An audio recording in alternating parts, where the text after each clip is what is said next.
crochet crowd. Inspire, create, and celebrate. Let's learn something today. Welcome back to the Crochet Crowd. I'm your host, Mikey. Today we're going to try a brand new product. So this is a review plus how to use this yarn. And the all-in-one finally has joined with Caron. So Caron yarn here, this is a cotton yarn. This is a blend, 51% acrylic and 49% cotton yarn. So in this particular new brand, they have solid colors that you can love, and as well as they have the granny square format that will make miniature granny squares just like this. So there is a purpose on why they came up with this, and we'll share with that later. And on the back of the ball band, you're going to find the information on how it's done. And for myself, you know, my eyesight's not so great, so I take my phone, just take a photocopy or a picture of it, and then send it to my printer, and therefore I have a bigger copy of it to play with. When you make smaller granny squares, it allows the sizing of clothing to fit better. So if you have big squares all the time, sometimes your body gets treated like a box.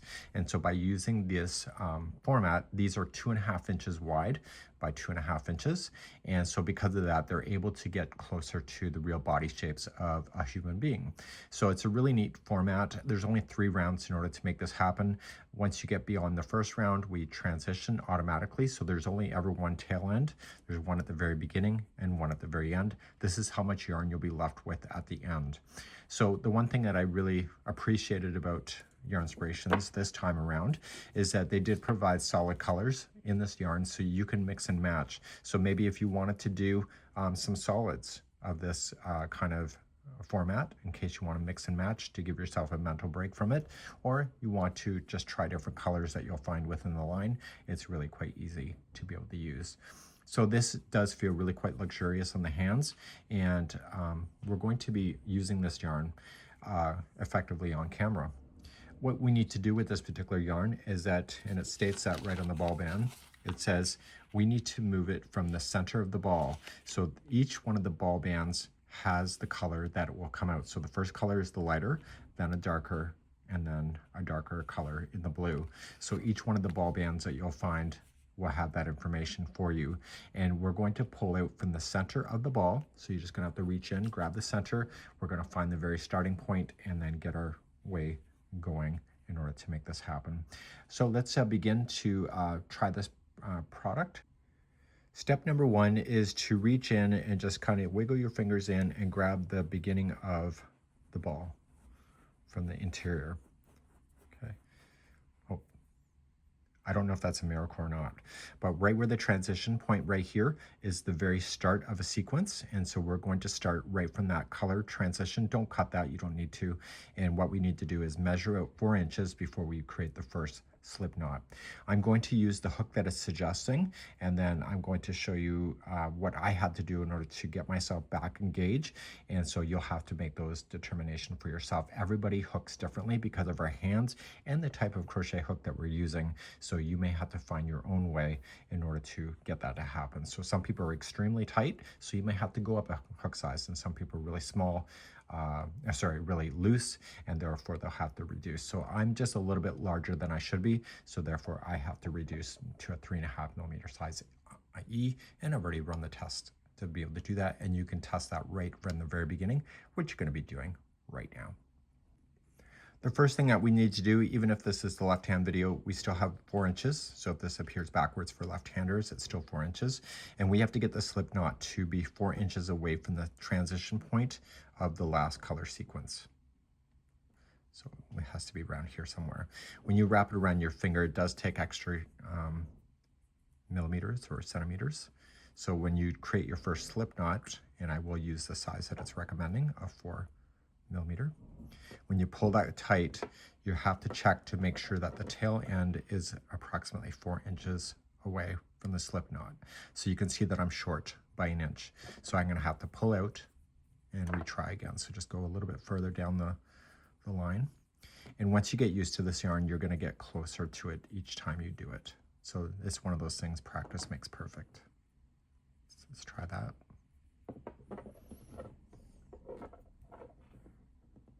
Okay, look at that. Okay, so this is my second square I've ever going to be doing in my life, and we're going to begin our process. And we'll make some determinations right from this moment on if we're going to keep this hook The next step I want you to do is keep pulling this color out until you see the color transition change. So this is going to be how much yarn you have to play with before it changes to the new color here.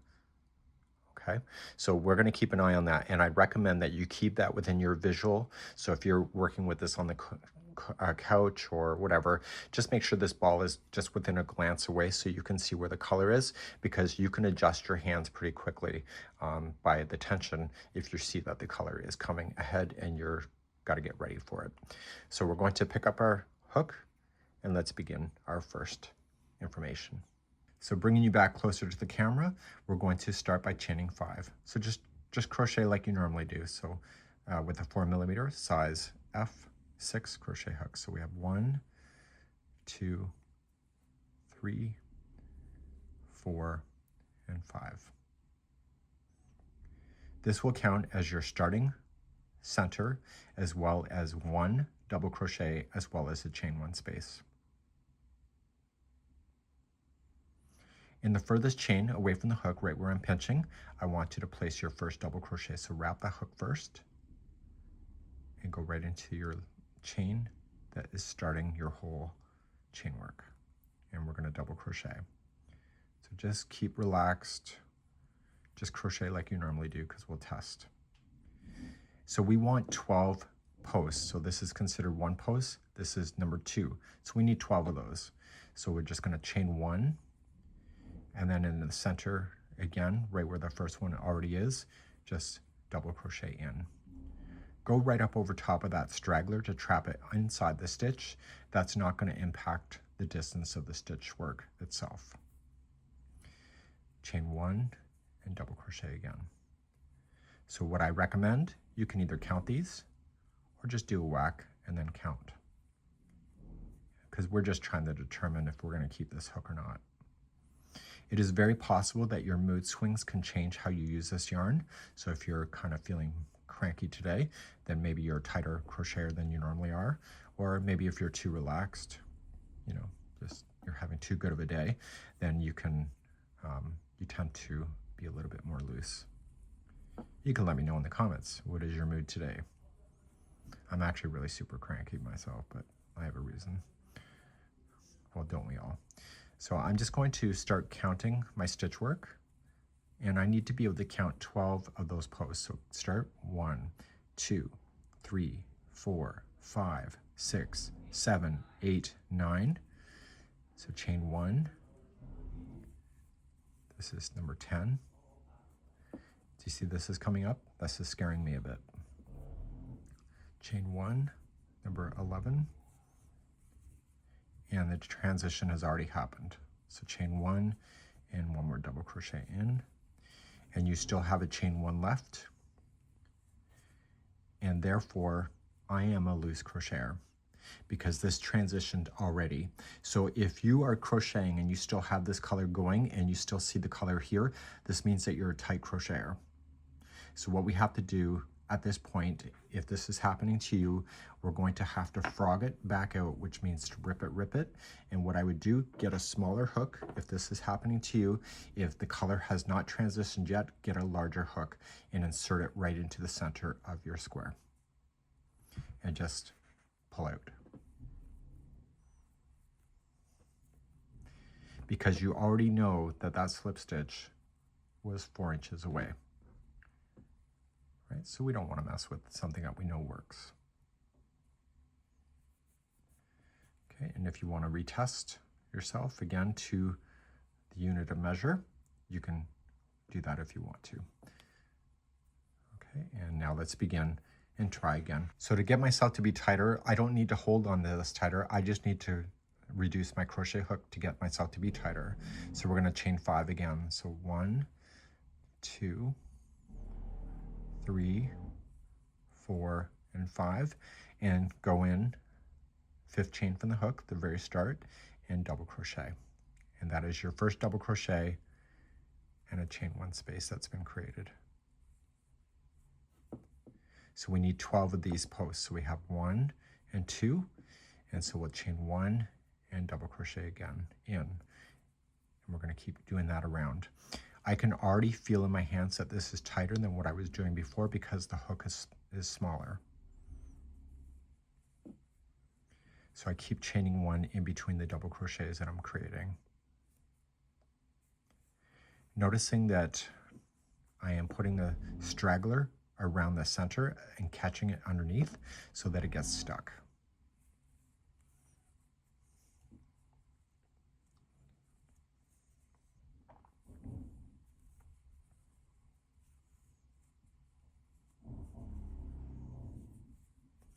So I've not started counting yet, but I will just momentarily. I'm looking for the transition point to happen before I'm starting to get squirrely, which just means that my tail starts flickering, because I know that there's a transition and I'm excited and I want to make sure that I hit that transition perfectly. Some people don't really care about the transition, but my OCD kicks off with that stuff. So I want to try to get it as best I can. So I'm now going to count. I can see the transitions pretty close. So I'm going to count the posts. So 1, 2, 3, 4, 5, 6, 7, 8, 9, 10, 11. I still have one chain one left and one double crochet left. So I missed the transition, so I'm a little bit loose again. So then I still have to chain one and I have to slip stitch to the third chain up. So I want to get that a little bit tighter. So because I missed it again, I'm going to do even something more drastic. I'm going to go down even further on a hook size to 3mm. And you know, my tension has everything to do with this. So what I'm going to do is just put my smaller hook into the center and I'm going to restart again. So let's retry now. So chain 5, so 1, 2, 3, 4, 5. Go to your last one and double crochet.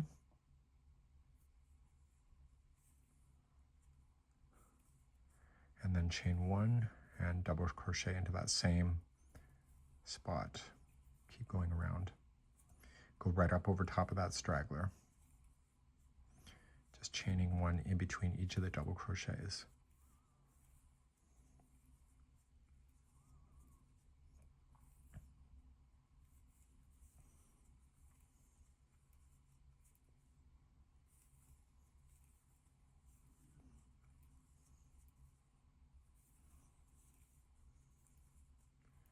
You don't hear me counting because I'm not. I'm just doing a whack. I'm looking for that transition point that is happening, which is right there. So I always try to keep an eye on that. Okay, I'm getting close to the transition point and I can see it's coming off camera here, right here. So I'm going to count the number of double crochets. So 1, 2, 3, 4, 5, 6, 7, 8, 9, 10. Okay, so I've just counted. I have my 12 double crochet. I'm almost at the new color. It's just right in the between, and I'm just going to slip stitch to the third chain up, and the brand new color coming out of there should be the new color completely. Okay, so you just got to practice with that, and we're moving on to round number 2. So round number 2, I'm going to keep the same size hook because it seems to have worked on this last round, so we'll trust it, right? So we're going to slip stitch to the next chain 1 space and chain 2. And in the same space, we're going to do a 2 together double crochet. So just wrap the hook coming in. Do not finish the stitch. Wrap the hook going in, pull through 2 and finish. Okay, you got 3 loops, yarn over, pull through all 3, chain 1, and now we're going to do the same thing in all of the chain 1 spaces. So wrap the hook into the next space, pull through 2 and hold, and keep doing that. So wrap and in the same space, pull through 2 and hold, and wrap and pull through 2 and hold. Once you see the 4 loops, pull through all 4, chain 1, then allows you to move to the next one. And you keep doing this around. So you won't see the transition happening for a bit. This takes a lot more yarn, this kind of stitch. So we're not going to get squirrely about it until we get closer to the transition point, and then we can make some decisions. So please continue to do this around. I'll see you near the end of the round and we'll make a decision. So I'm moving all the way around and I still have 2 more spaces to fill in, and I'm doing this live on camera meaning that I have not adjusted for anything yet because I want to make a real decision on the way that I'm crocheting. And we're going to see if we're going to hit that transition.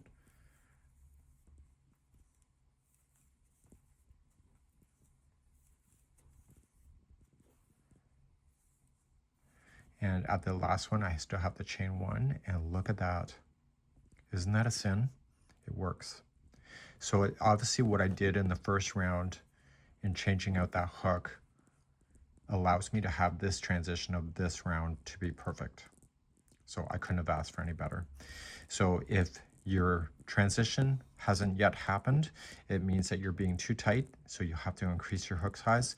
And if your transition already happened before you were able to finish this, it means that you were too loose and you'll have to reduce your crochet hook. But I think I determined that already based on the first information right here. So I'm now going to move on to your third and final round. You can relax more on this round. You will have a few inches left over at the end to be able to have some flexibility. So to move on to your final one that we have right here, we're going to slip stitch to the next chain 1 space. Okay, just give it a little bit of slack and chain a total of 4. So 1, 2, 3, 4. That counts as 1 double crochet and a chain 1 space that's in a corner. So there's not two chain spaces, there's only 1. So now in the same space, I'll provide 3 double crochet in a row. So we have 1, 2, and 3. The next 2 spaces, the chain 1 spaces, are each going to be 3 half double crochet. So this is going to form the square.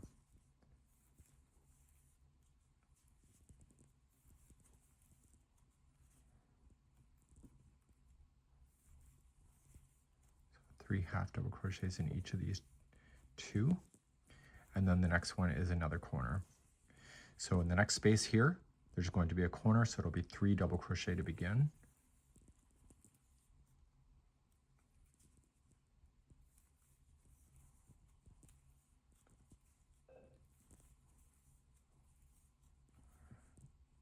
Okay, chain 1 and 3 double crochet into the corner to turn the corner.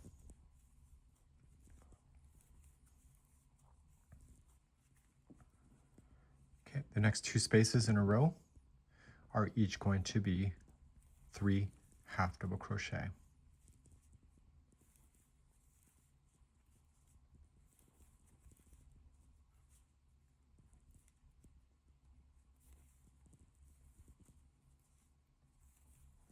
So what I would tell you then is that if I determined that a 3mm was better than the 4 that they suggested, then I'm going to keep doing that on my next square automatically. Okay, so this next one has to be a corner, so it's 3 double crochet, chain 1, 3 double crochet. And I'm really not surprised. I'm a loose crocheter, generally speaking. I just kind of sit back and relax, and because of that, my work tends to be bigger than it should be. So therefore I use up more yarn. Not that that's a problem for anybody, but it's kind of my story. The next 2 are each half double crochet.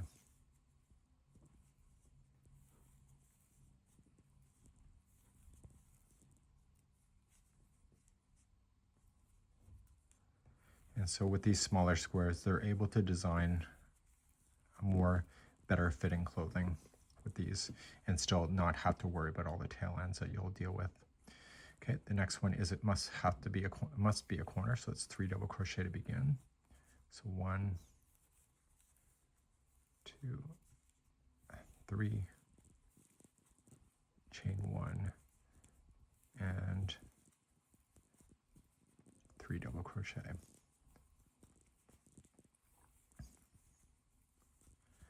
Okay, the last 2 spaces that you'll have should be a half double crochet. There's 3 of them in each.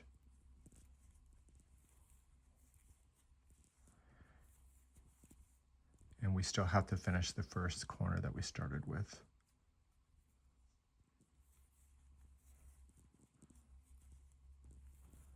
If you recall, we chained 4, so there's technically only 1 double crochet in there so far. So just reaching on in, just kind of pull things out of the way, and you're going to go right into that space and provide the other 2 double crochets that are currently not there. And you were going to slip stitch to the 3rd chain up. And therefore your square is complete. So you'll see that the transition is going right here. So what I would do, if it were me and I were you, just go a little bit beyond it, not too much, just so that you can see the blue going to the green. In this case, you could have a different color, and then just pull that yarn through like that. And so your starting tail, you can safely, if you went over it like I did, you can cut that down, and then you're going to want to put this through a tapestry needle for your loose end.